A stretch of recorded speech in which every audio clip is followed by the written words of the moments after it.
आगे रुख करते हैं सियासी ढाबे का, जहां आज की सबसे दिलचस्प खबर मौजूद है। 2024 के चुनाव के लिए गोलबंदी शुरू हो चुकी है। विपक्ष बेंगलुरु में एकता बैठक कर रहा है। कल बीजेपी दिल्ली में एनडीए की बैठक करने जा रही है।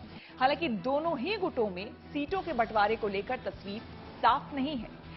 इस पर अभी लंबी खींचतान चलने वाली है, लेकिन दोनों तरफ ज्यादा से ज्यादा दलों को जोड़ने की रणनीति जारी है।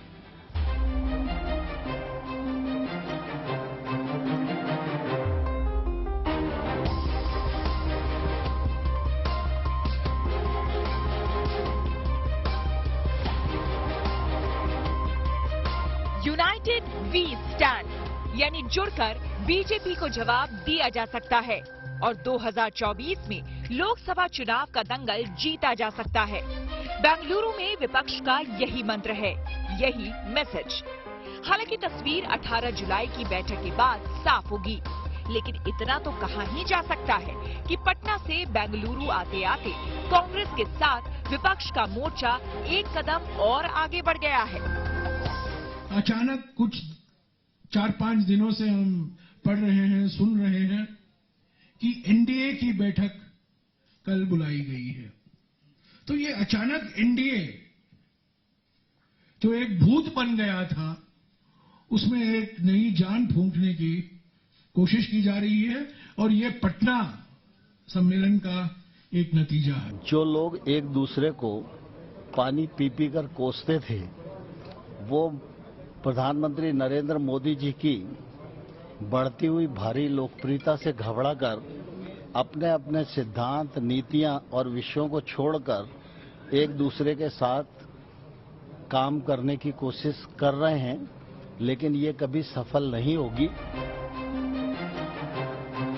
एकता बैठक की सिर्फ जगह नहीं बदली, रूपरेखा भी बदली हुई है। 23 जून पटना में हुई बैठक के केंद्र में नीतीश थे, जबकि बेंगलुरु में लगा हर पोस्टर बयान कर रहा है कि फोकस सोनिया और राहुल गांधी पर है। यानी अब कांग्रेस ने पूरी तरह इस मोर्चे की कमान संभाल ली है। सोनिया गांधी की मौजूदगी इस बात की तस्दीक करती है। दूसरी अहम बात, पटना में सिर्फ 17 दल थे, यहाँ 26 पार्टियों का जमावड़ा है। तब केजरीवाल की नाराजगी की खबर थी, अब अध्यादेश पर कांग्रेस का साथ मिलने के बाद आम आदमी पार्टी पूरे जोश के साथ शामिल है। पटना में साथ मिलकर चलना तय हुआ था। बेंगलुरु में सीट शेयरिंग और रणनीति पर बात होगी। देश के डेमोक्रेसी को और देश के संविधान को अगर ठोस पहुंचती है, तो हमारा कर्तव्य होता है कि हम एकजुट होकर जो लोग इस संविधान को बचाने वाले हैं और डेमोक्रेसी को बचाने के लिए एक होते हैं, तो हम इसमें मिलकर काम करेंगे। भाजपा को 2/3 जनता हराने जा रही है। जैसे ही उन्हें पता लगा कि बेंगलोर में बैठक होने जा रही है, उन्होंने अपनी बैठक बुलाई है। तो नकल करने वाले लोग कभी कामयाब नहीं होते। चर्चा है कि इस बैठक में न्यूनतम साझा कार्यक्रम बनाने के लिए कमेटी बनाई जा सकती है। हो सकता है कि यूपीए की तर्ज पर इस मोर्चे को कोई नाम दिया जाए। मुमकिन है कि नए मोर्चे का संयोजक का नाम भी फाइनल हो जाए। पर एक बात साफ है कि विपक्ष के नेता के तौर पर किसी का नाम सामने नहीं आएगा। ये अलग बात है कि बीजेपी बार बार दूल्हे का नाम पूछ रही है। ये घोर अवसरवादी गठबंधन है, न समझदारी न समन्वय, गिव एंड टेक, मुझे दो तो मुझसे लो। ये लोग भारत का भविष्य बनेंगे, विकल्प बनेंगे। और ये भी सुना है कि कर्नाटका से कांग्रेस के एक नेता ने कहा है कि राहुल गांधी को प्रधानमंत्री बनना चाहिए। तो ये सवाल आप मुझसे मत पूछिए, ये उस कुनबे से पूछिए, दुल्हा है कौन। जब निर्वाचन हो जाएगा, संसदीय दल की बैठक होगी, जिसका बहुमत होगा उसको महामहिम राष्ट्रपति बुलाएंगे। ये संविधान है। अब कोई पूछे कि भाई आपके पास छत्तीसगढ़ में भाजपा के पास, मध्य प्रदेश में मुख्यमंत्री तो है पर चेहरा कोई नहीं देगा। तैयारी अकेले विपक्षी दलों की ही नहीं है।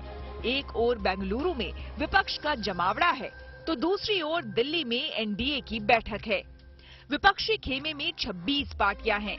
तो बीजेपी अपने साथ 38 पार्टियों को जोड़ने का दावा कर रही है। कुल मिलाकर के अभी तक 38 हमारे पार्टनर्स, जो हमारे एनडीए के पार्टनर्स हैं, उनकी कंफर्मेशन आ चुकी है।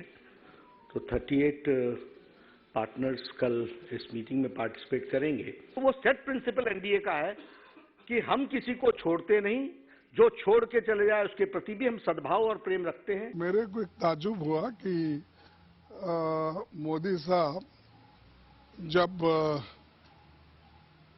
राज्यसभा में अपने